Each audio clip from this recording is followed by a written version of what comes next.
est ton nom complet et qu'est-ce qu'il signifie? Je m'appelle Bobozi, Botoyodi Atom, et Chozo. Ça, c'est un nom que beaucoup ne connaissent pas.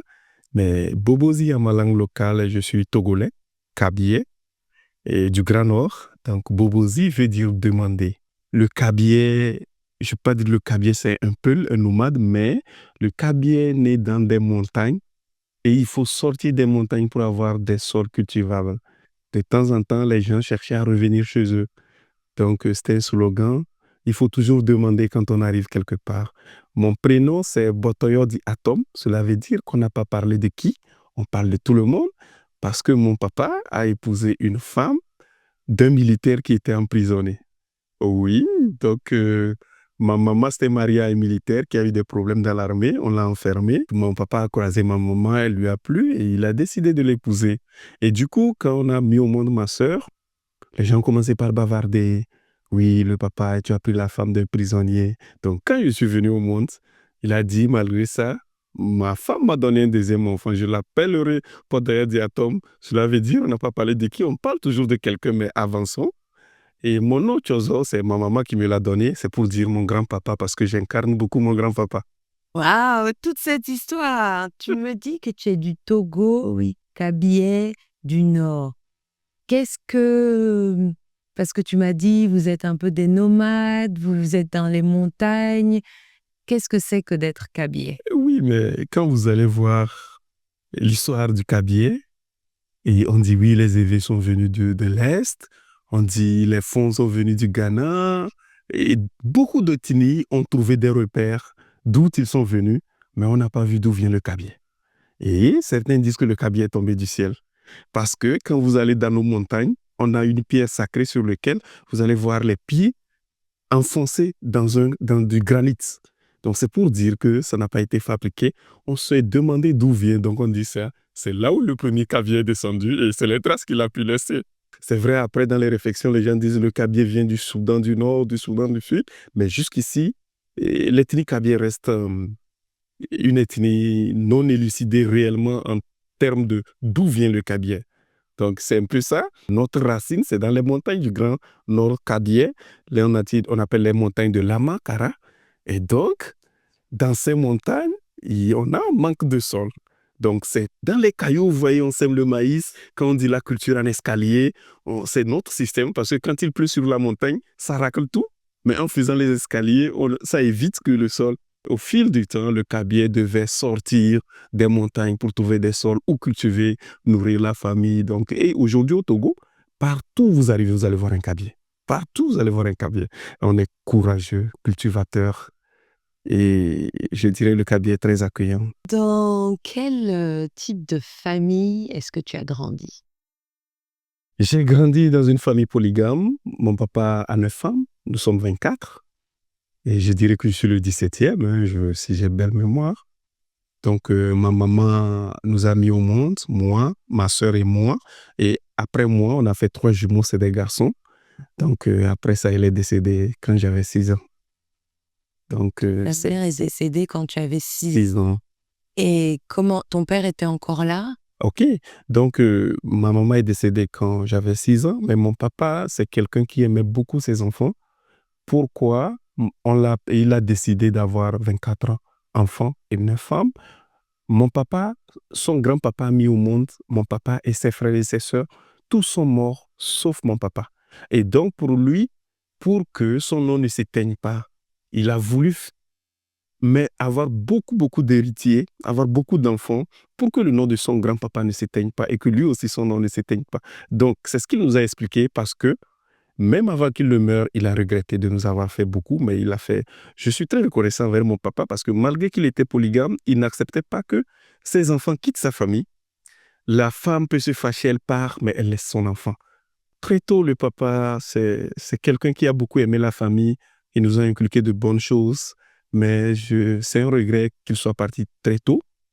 Et c'est vrai qu'on a eu des mamans, des marates, il faut rester chez les marates. Et je vous avoue, c'est pas facile d'avoir des marates parce qu'une fois, une des marates m'a dit, et c'est vrai, tu n'es pas mon fils, tu m'aides beaucoup, tu fais tout ce que mes enfants ne font pas. Mais sache que, quel que soit ce que tu feras, je ne vais jamais t'aimer plus que mon enfant. Donc, c'est pour dire que c'est pas facile, mais c'est la vie. Ouais, c'est pas facile comme environnement. Et qu'est-ce que ça veut dire une famille polygame et comment c'est de grandir dans une famille polygame? C'est beaucoup d'expérience.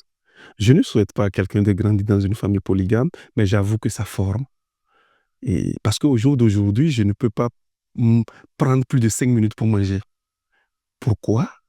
Parce que le manger était rare dans la famille. Et donc, quand on vous sert la nourriture, on met un plat, vous êtes 3, 4 ou 5 à partager le plat. Et donc, celui qui prend du temps n'aura rien à manger. Surtout que ma maman n'était pas là, donc c'est toi qui fais du travail pour les autres. Tu dois aller quémander chez les autres mamans. Et c'est vrai que tous les mamans se battent pour leurs enfants. Et donc, vous qui avez perdu vos mamans très tôt, vous devenez un peu des esclaves pour les autres. Et vous travaillez quand les autres enfants ne travaillent pas. Mais au-delà de tout, j'apprends que ça développe de la concurrence en soi. Ça développe de l'endurance en soi. Parce que tu comprends très tôt qu'il faut se battre pour vivre, quoi. Tu vois un peu, parce que venir à midi de l'école, il n'y a pas à manger. Venir le soir, il n'y a pas à manger. Ça nous a appris aussi à avoir des amis, à savoir comment se chercher et comment travailler surtout. Qu'est-ce qu'il faut faire pour avoir de l'argent? Donc, j'avoue que ce n'est pas bien, mais je suis resté positif parce que ça m'a formé. Et parfois, excusez-moi, j'ai tendance à dire, si ma maman était encore là, est-ce que j'allais réussir ma vie? Est-ce que je n'allais pas être paru comme les autres? Parce que malgré que ma maman est vite partie, c'est vrai que mes autres frères de ma maman n'ont pas réussi, mais j'avoue que ceux dont les mamans étaient encore vivants ne sont pas arrivés au stade où je suis. Donc, c'est pas facile. Et donc, bon, c'est ce que je peux dire par rapport à ça. Et tu me dis que tu as perdu ta maman très jeune, tu as perdu ton papa, perdu 2 parents, donc tu t'es retrouvé orphelin.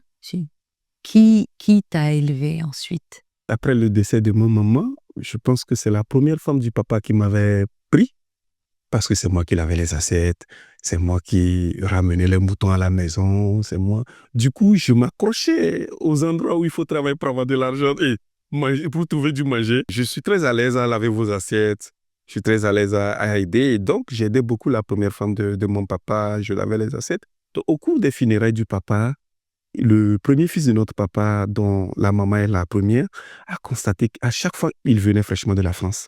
Mais à chaque fois qu'il venait pour les préparatifs de l'enterrement du papa, il constatait que j'étais le seul garçon qui faisait tout. Tantôt, on me voit dans les poulaillers, tantôt, on me voit même à la cuisine, c'est moi qui me le fais, c'est moi qui fais tout. Donc, ce qui a fait que je me suis très tôt intéressé à la cuisine. Donc, quand je dis ça, parfois, les gens pensent que il a peut-être c'est macho, il ment, mais c'est pour dire que c'est ce que j'ai fait pour pouvoir arriver là où je suis. C'est ce que j'ai fait pour pouvoir vivre. Et donc, après le décès du papa, il a dit non, cet enfant, c'est un travail, il peut rester chez les gens. Donc, il m'a pris, il l'a amené chez un de ses amis à Sotobois. C'est une ville dans la région centrale du Togo pour continuer tes études. Et c'est là, je suis arrivé à Lomé. Mon frère n'était pas un homme marié, il était seul, c'était un célibataire, mais c'était un cadre, il était directeur d'une école de BTS, en ce moment pas de brevet des techniciens supérieurs. Il était le directeur de l'école, donc je vivais avec lui. Et il n'avait pas de femme, je dirais c'était moi sa femme. C'est moi qui faisais sa lessive. C'est moi qui tenais même l'argent de la sauce. C'est moi qui faisais la sauce pour lui. C'est moi qui faisais tout. Et j'étais très à l'aise, je vous avoue, parce que là, au moins, j'étais libre. Je sors le matin, je fais le ménage, je fais tout. Je vais à l'école, je reviens, je vais à la cuisine, je vais au marché, j'écrase la farine. Mais ce qui me plaisait, et en ce moment c'était à Lomé, mais toutes les autres personnes me regardaient bizarre parce que je me plaisais dedans.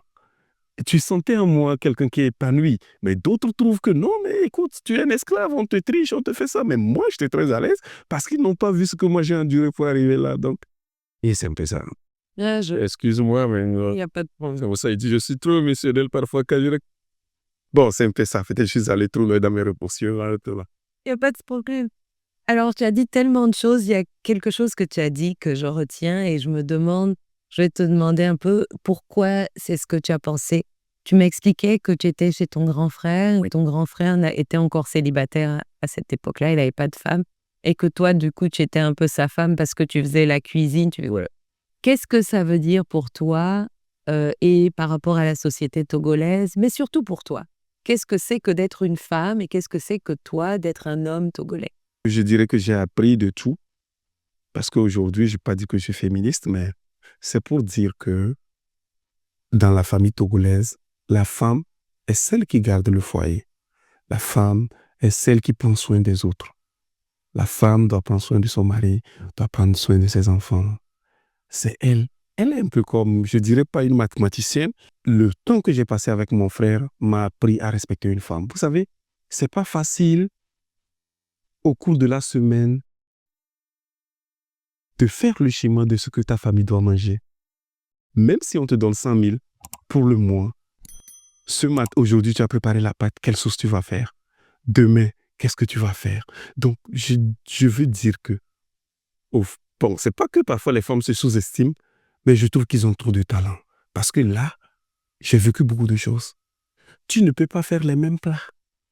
Les gens ne mangeront pas. Il faut savoir varier. Si c'est la pâte, tu dois faire c'est quelle sauce? Combien de jours la sauce doit faire? L'argent que tu as là. Est-ce que tu vois? C'est tout un projet que les femmes déroulent chaque mois avec un budget limité, un délai limité. Donc, les femmes sont les premières gestionnaires de projets.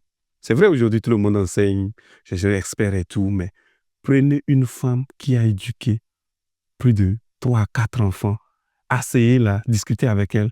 Elle va vous ressortir des compétences ou des connaissances qui vous aideront à gérer de grands projets. Mais c'est juste que c'est des choses qui ne sont pas valorisées. C'est des choses qu'on n'apprend pas, mais c'est des choses qui sont naturelles chez les femmes, dont elles font aisément. Et du coup, avoir fait ça durant 3-4 ans, j'ai beaucoup appris et aujourd'hui, je respecte ma femme. Je donne moi, chaque mois, je dis ma femme, on a besoin de combien pour le mois? Je lui donne l'argent, mais rassure-toi, chaque week-end, moi, je vais au marché moi-même. Je viens, je fais ma cuisine. Et à la fin du mois, elle économise l'argent, elle fait ce qu'elle veut.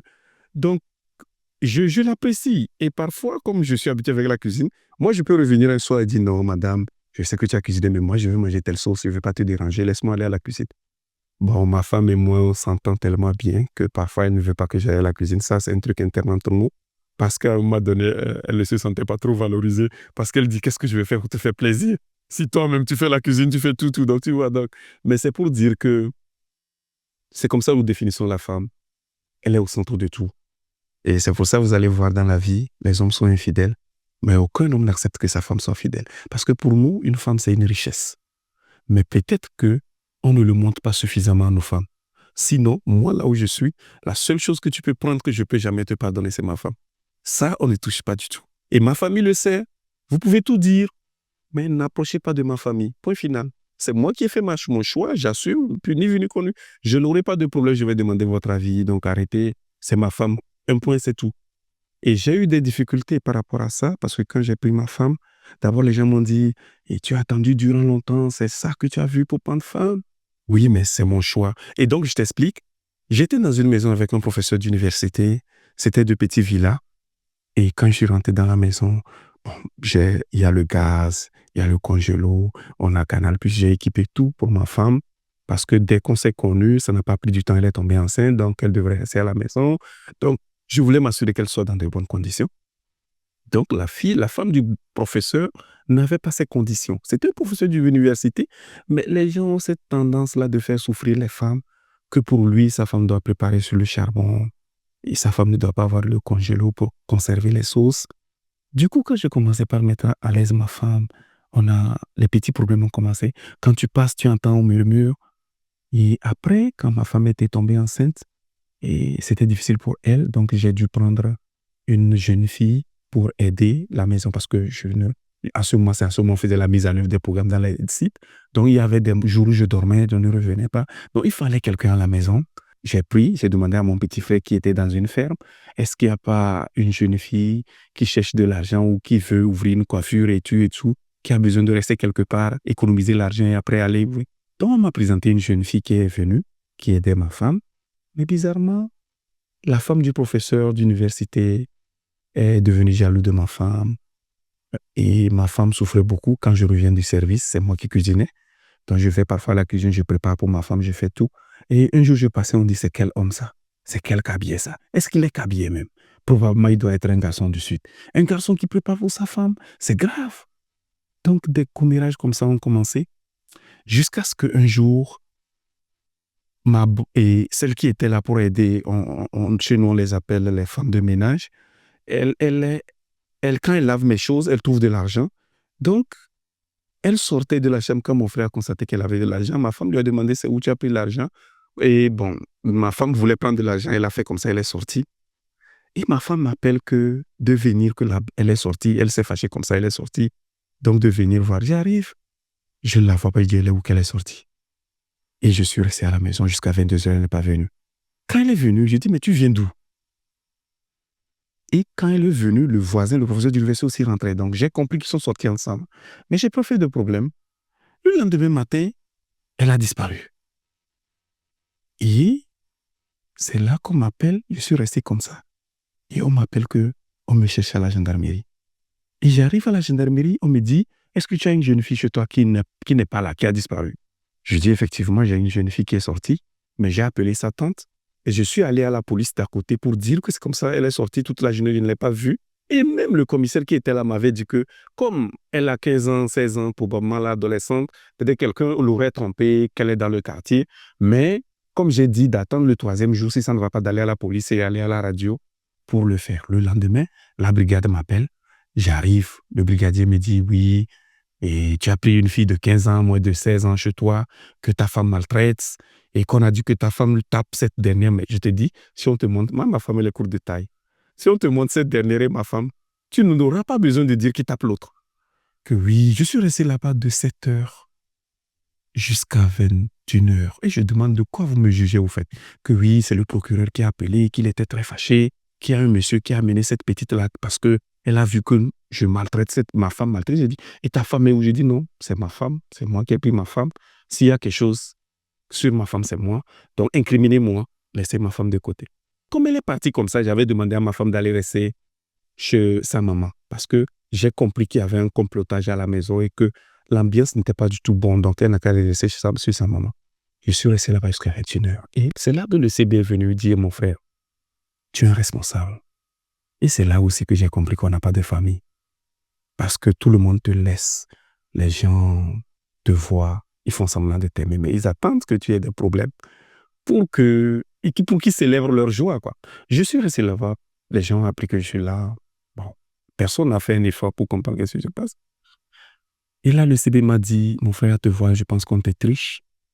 Parce que le CB dit que oui, celui qui a mené a dit que je suis très gonflé, je me comporte comme j'ai de l'argent, voilà comment je traite ma femme, voilà comment je fais. Et tu t'imagines, le traitement de ma femme regarde qui? Donc, du coup, je suis resté là-bas jusqu'à 21h et le CB, c'était le 31 décembre 2019. 31 décembre 2019.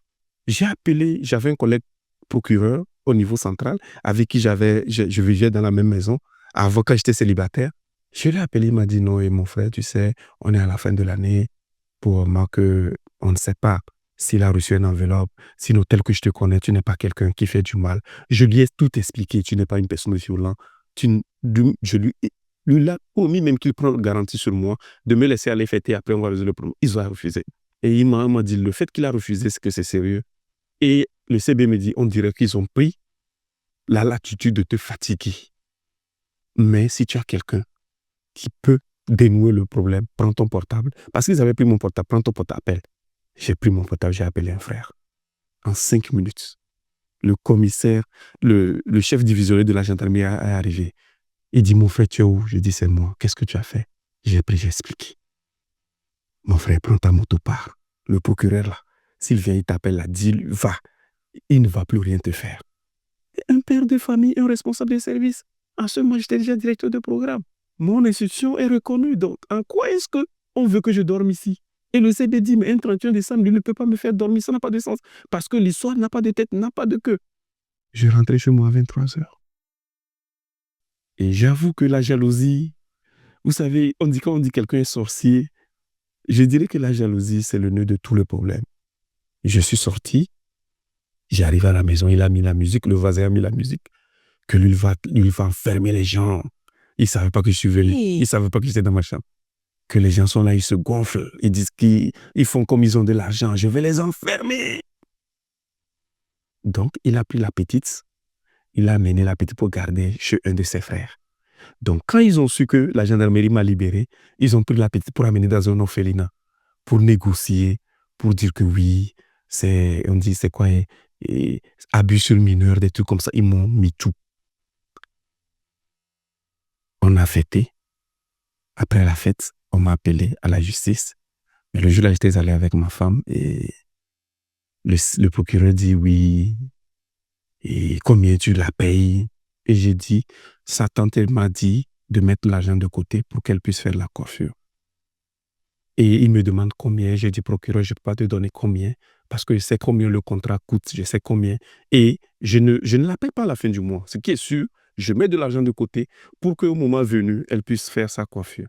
Que oui, et quand je pars au service, est-ce que je sais ce qui se passe? Je dis, je fais confiance parce qu'elle est plus forte que ma femme. Il me dit non, elle dort où? Donc tu vois, c'est qu'il dit des trucs pour dire, et j'ai commencé par mal le parler. Il me dit non, non, je compte sur qui? D'ailleurs, c'est qui j'ai appelé. Est-ce que vous voyez comment on devient absurde du fait que si tu n'as personne, tu ne peux pas vivre librement? Est-ce que vous voyez, est-ce que dans ces questions, où est la justice? Et d'un seul coup, il se tourne sur ma femme, il dit non, de ne pas s'adresser à ma femme. Et c'est là, il s'est fâché, il s'est levé, il a marché, il est venu. Que moi, je suis qui? J'ai dit non, mais c'est ma femme. Tu ne peux pas parler à ma femme, parle-moi. C'est moi. D'abord, c'est moi qui ai amené cette fille chez moi, c'est pas ma femme. Et tout ce que vous dites, moi, je dis c'est faux parce que tu n'as pas demandé à la gendarmerie de faire l'enquête. Personne n'a enquêté, tu n'as pas écouté ma version et tu trouves qu'il faut m'enfermer. Ça n'a pas de sens.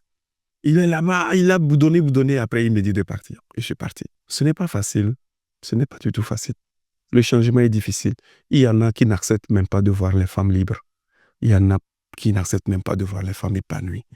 Et je me dis les questions de standard, c'est-à-dire que toi, tu te dis ça, c'est le minimum pour qu'elle soit un peu à l'aise pendant sa grossesse, mais j'aimerais faire plus.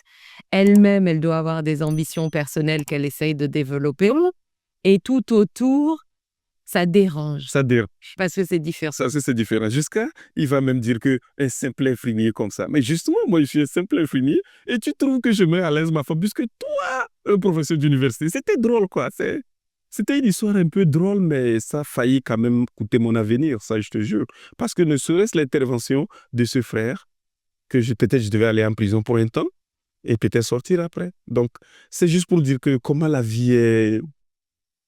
Tu vis, mais c'est comme s'il y a des gens qui font des calculs sur toi, puisque toi-même, qui guettent juste les petites failles que tu vas faire pour qu'ils puissent agir. Donc, mais bon, je suis sorti quand même fort de cet incident.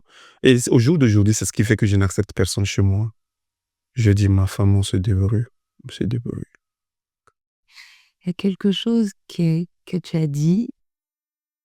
Tu as dit, je ne me dirais pas féministe, mais Ouais. pourquoi pas? Et c'est pas facile. Laisse ça seulement, même dans nos propres familles. Quand tu veux même que ta femme évolue, et souvent les gens ne veulent pas que leur femme évolue.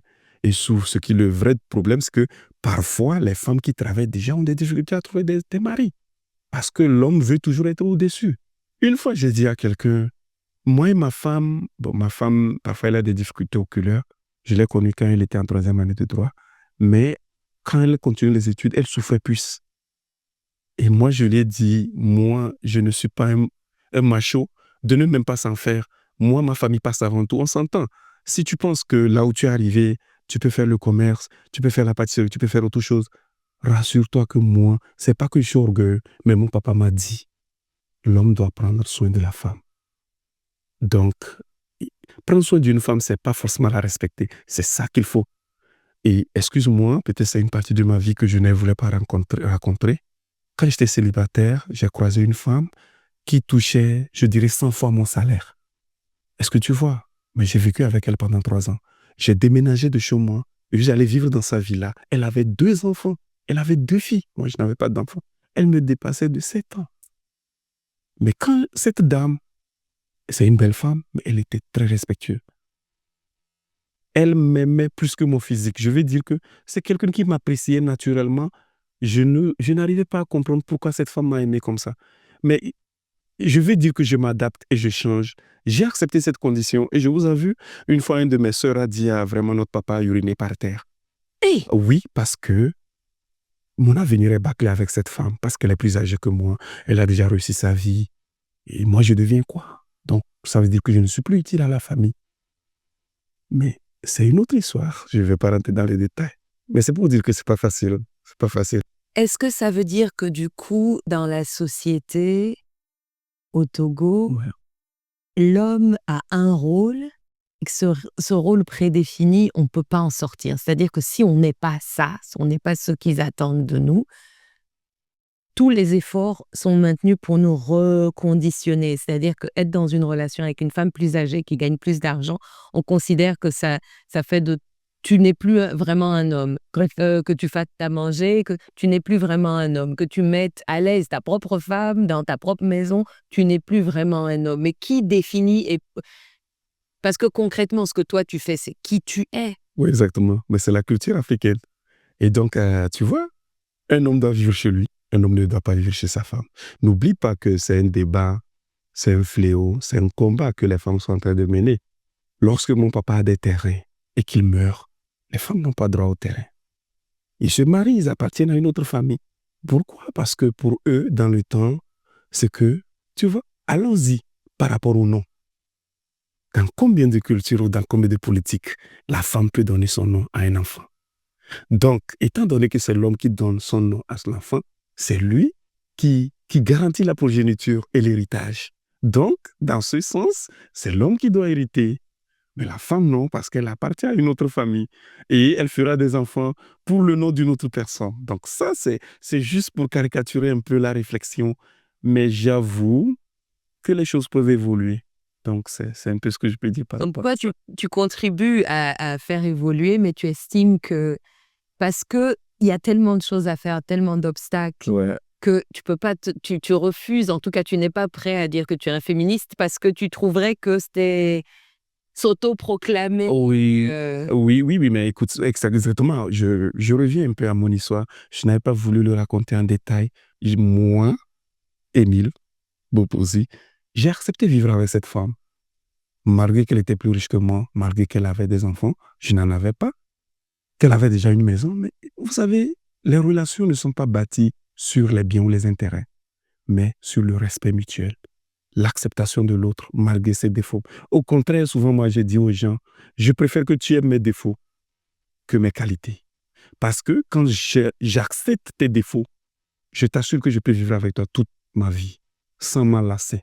Mais si je n'aime que tes qualités, lorsque tes défauts vont dominer, je serai dégoûté, je vais vouloir partir. Donc, je connaissais déjà les problèmes de cette dame avant d'accepter, mais la seule chose qui a fait que je l'ai quittée, c'est parce qu'elle a refusé à un moment donné que moi aussi je puisse avoir mon enfant, parce qu'elle n'acceptait pas partager son amour. Elle a refusé de me partager avec une autre femme. Elle a refusé, parce que si aujourd'hui, parce qu'elle m'a donné la su qu'elle ne pouvait pas faire d'enfant, et donc il fallait qu'on prenne une décision. Et elle me dit, moi je ne peux pas te partager. Ça, je te l'avoue. Je veux que tu fasses un enfant, mais j'ai peur que tu aimes cet enfant. Tu aimes cette femme plus que moi. Je serai trop jaloux. Je ne vais pas supporter. Et pourtant, elle ne voulait pas aussi que je parte. Mais ça a été beaucoup de diplomatie. Et même quand je suis parti, et j'ai déménagé, je suis resté seul. Elle a continué par m'harceler jusqu'à un moment donné où réellement elle a compris que j'ai pris ma décision. Il fallait qu'on s'arrête là. Et je te jure, jusqu'à aujourd'hui, elle a accepté. Elle dit, je ne peux jamais te considérer comme un ami si tu ne vis pas avec moi. Une partie de ma vie qui m'a beaucoup marqué, mais qui m'a beaucoup appris. Moi, je reste toujours optimiste. Hein. Tout ce qui m'arrive, je tire des leçons. Cette femme m'a permis de grandir mentalement. Cette femme m'a permis de comprendre aussi à quoi sert une famille. Et donc, tu vois, j'étais devenu inutile pour ma famille parce que je vivais avec cette femme. Tu vois un peu? Donc, pour eux, on va t'appeler, tu es devenu une femmelette. Parce qu'une femme a construit une maison, tu vis avec elle. Mais c'est pour te dire que je ne vais pas m'autoproclamer féministe, mais moi, j'aime la femme comme une personne. Parce que j'ai grandi autour des femmes. Donc, je sais ce que c'est qu'une femme. J'ai été femme, comme je te l'ai expliqué. Du coup, je n'ai pas de problème à ça, mais bon, il y a d'autres réalités aussi qu'il faut assumer. Donc, c'est un peu ça. Tu as dit plusieurs choses super intéressantes. Tu as dit que tu es africain. Oui. Tu as dit que tu es animiste.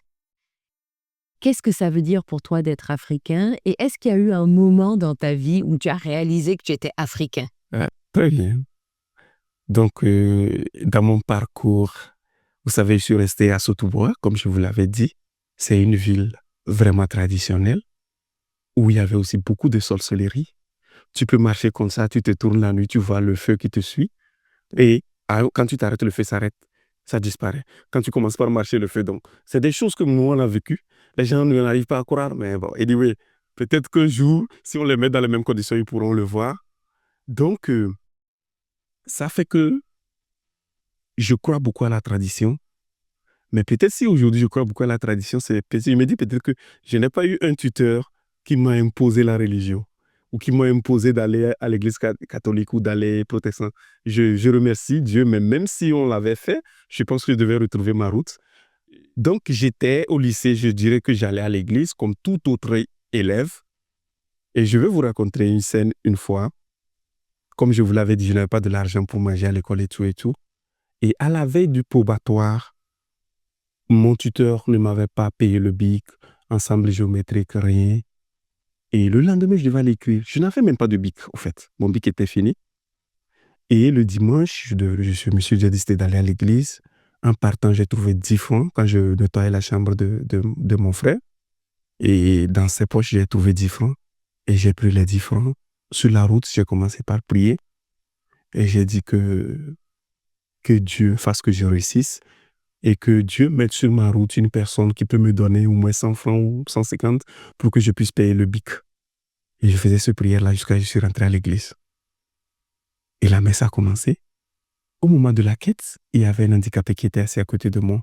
Donc, quand je me suis levé pour aller donner les 10 francs, j'ai fait 1, 2, 3e pas. L'handicapé m'a appelé. Oh, mon fils, viens. Ok, comme je peux marcher, prends 500 francs, va mettre ça pour ma part. J'ai marché. Dieu a dit qu'il passe par l'homme pour faire l'homme. 10 francs. Je cherchais 150 quand je faisais mes prières. J'ai pris les 10 francs, j'ai mis dans la quête et j'ai mis les 500 francs dans l'autre, mais je suis revenu m'asseoir. J'ai continué par la messe, ça a continué. Et quand je suis sorti, j'étais tout content. Voilà, j'ai trouvé l'argent pour payer les... Non, mais Dieu n'a qu'à me pardonner. Mais au même moment, je disais que Dieu me pardonne, mais c'est lui qui a dit que l'homme passera par l'homme pour faire du bien, parce que Dieu n'a jamais jeté l'argent par terre pour que tu prennes. C'est à travers quelqu'un qui peut te faire ça. Donc, je me suis réconforté en disant ça, et je me dis que la personne a été mon Dieu. Dieu a passé par lui pour me donner les 500 francs. Je suis allé à mon probatoire. Si c'était un péché, je devais échouer. Je suis sorti avec mention assez bien.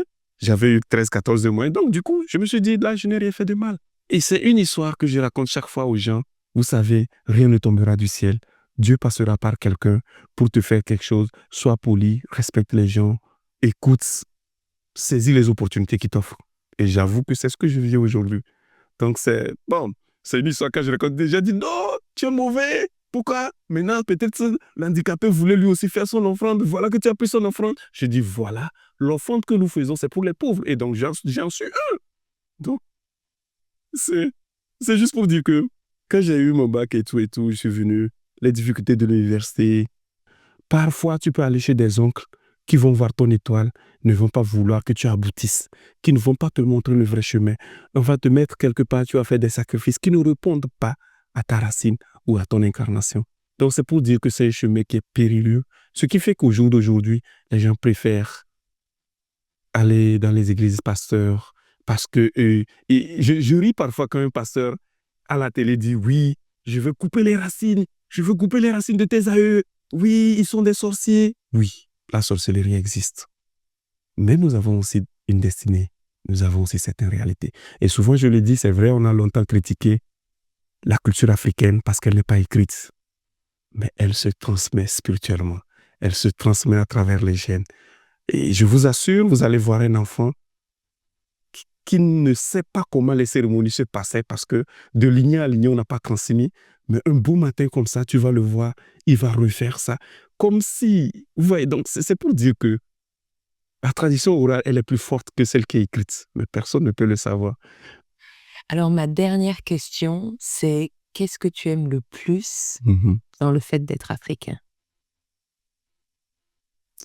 J'aime le plus dans le fait d'être africain parce que je trouve que l'Africain est l'être le plus humanitaire, le plus moral. Vous savez pourquoi je vous dis ça? Souvent, les gens ont tendance à dire que les animés sont des sorciers. Les animés sont ceci, les animés sont cela. C'est vrai, vous savez. Dans l'animisme, il y a les talismans. Mais c'est différent de la culture elle-même. On confond les talismans et la culture. Quand tu tiens une calebasse à 4 heures du matin pour faire des vœux, quand c'est des vœux négatifs, tes aïeux rejettent. Quand c'est des vœux positifs, ils adoptent. Eux-mêmes, ils vont prier auprès de Dieu pour toi. Et ça marche. Et ça, c'est quelque chose que moi, j'aime en tant qu'Africain. Et ça, au contraire, je trouve que être animiste a éloigné de moi la jalousie. Parce que quand je fais certaines cérémonies, on dit, mon fils, ce qui ne t'appartient pas, on ne te le donnera jamais.